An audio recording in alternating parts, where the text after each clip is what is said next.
During the Second World War, millions of Jews across Europe faced unimaginable persecution, displacement, and genocide. Yet, amidst the horror, there were families, communities, and individuals whose wealth and business acumen before and during the early stages of the war were remarkable. Jewish communities had long been involved in commerce, finance, and industry, often dominating sectors such as textiles, banking, trade, and manufacturing. In cities like Warsaw, Vienna, Frankfurt, and Budapest, Jewish-owned enterprises were central to local economies. Their networks spanned continents, connecting suppliers, financiers, and merchants in ways that created astonishing accumulations of wealth, often meticulously documented through contracts, letters, and financial records. Before the war, Jewish families had built empires that combined trade, banking, and industry. The Rothschilds, for example, had influence across Europe and controlled significant banking operations that affected national economies.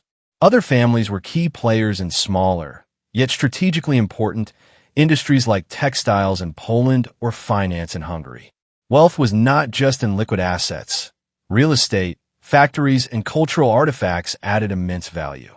Their fortunes allowed Jewish communities to exert economic influence disproportionate to their numbers, and their businesses were often indispensable to local and national markets.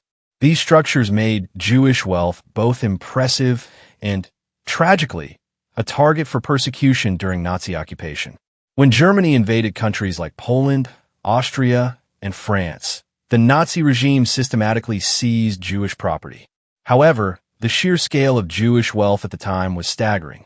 Art collections, real estate, factories, and financial holdings were often meticulously cataloged, and in many cases, local collaborators assisted in transferring assets to German hands.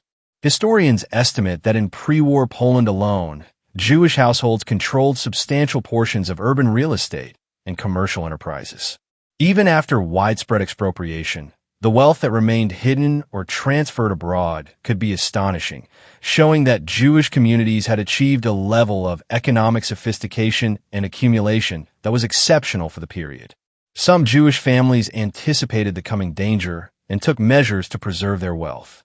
Assets were moved to neutral countries such as Switzerland or Sweden, sometimes through complex networks of intermediaries and legal entities. Others leveraged connections to secure access to foreign bank accounts, ships, or art markets. Despite the chaos, the international networks that Jewish merchants and financiers had built for generations allowed portions of their wealth to survive, even if much of it was confiscated by occupying forces. The contrast between the vulnerability of their lives and the robustness of their financial networks is striking, revealing a layer of history often overlooked. That Jewish economic achievement during this era was profound, even under extreme social and political pressure. The organization of Jewish financial activity was remarkable not only in terms of wealth, but also in sophistication. Communities pooled resources to support businesses, trade groups facilitated access to international markets, and financial instruments such as promissory notes, bonds, and investment partnerships were commonplace. This allowed even relatively modest families to participate in wealth creation at a level far beyond what one might expect given the restrictions imposed on Jews in many European societies. It was precisely this economic influence that made Jewish communities both admired and resented, and ultimately a focal point of Nazi expropriation efforts. During the height of World War II, the Nazi regime intensified its systematic seizure of Jewish wealth, confiscating businesses, real estate, art, and personal valuables across occupied Europe. In cities like Paris, Warsaw, Amsterdam, and Prague, entire commercial districts once dominated by Jewish families were forcibly transferred to non-Jewish ownership or absorbed into the German economy. Art collections, rare manuscripts, and antiques, many held by prominent Jewish collectors, were looted and transported to Germany, often ending up in private collections or state institutions. Despite this massive expropriation, the scale of pre-war Jewish wealth was so large that even with widespread confiscation, some assets survived, hidden by foresight families international bankers, and neutral countries willing to safeguard their interests. Some Jewish families managed to smuggle funds or valuables abroad, leveraging networks that had operated for decades in trade and finance. Switzerland, Sweden, and even the United States became repositories for hidden wealth, where families deposited cash, gold, or artwork to protect it from Nazi seizure. Merchants and financiers used trusts, shell companies, and intermediaries to obscure ownership, allowing parts of their wealth to endure the war.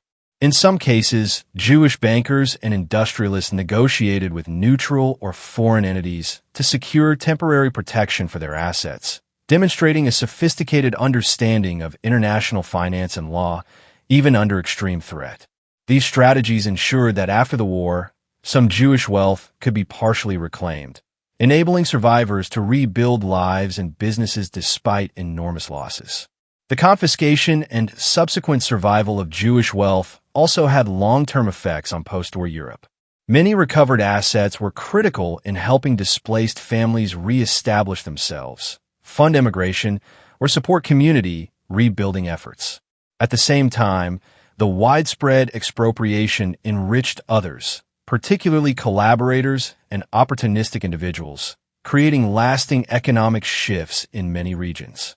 Historians estimate that the value of property, cash, and goods seized from Jewish families amounted to billions of dollars in today's terms, illustrating both the enormity of pre-war Jewish economic achievement and the scale of the plunder. Despite the devastation, the resilience of Jewish financial networks stands out, revealing a level of wealth organization that was astonishing given the legal, social, and political restrictions they faced for centuries. The story of Jewish wealth during World War II is not just about numbers or assets. It reflects generations of economic ingenuity, global networking, and strategic thinking under pressure. Communities that were marginalized, restricted, and frequently persecuted managed to create, maintain, and in some cases recover significant fortunes. Their success was both a testament to resilience and a source of envy, which made them targets of expropriation and violence. Understanding this history challenges simplistic narratives of victimhood by highlighting the complex realities of survival, adaptation, and the maintenance of economic power, even in the darkest periods of human history. Ultimately, the wealth of Jewish families during World War II is a story of paradox. Extraordinary accumulation in the face of systemic oppression, remarkable preservation despite widespread plunder, and enduring influence even after the destruction of homes, businesses, and communities. It reminds us that economic networks, foresight, and global connections can survive catastrophic events, and that history often conceals as much as it reveals about human achievement and ingenuity under extraordinary circumstances.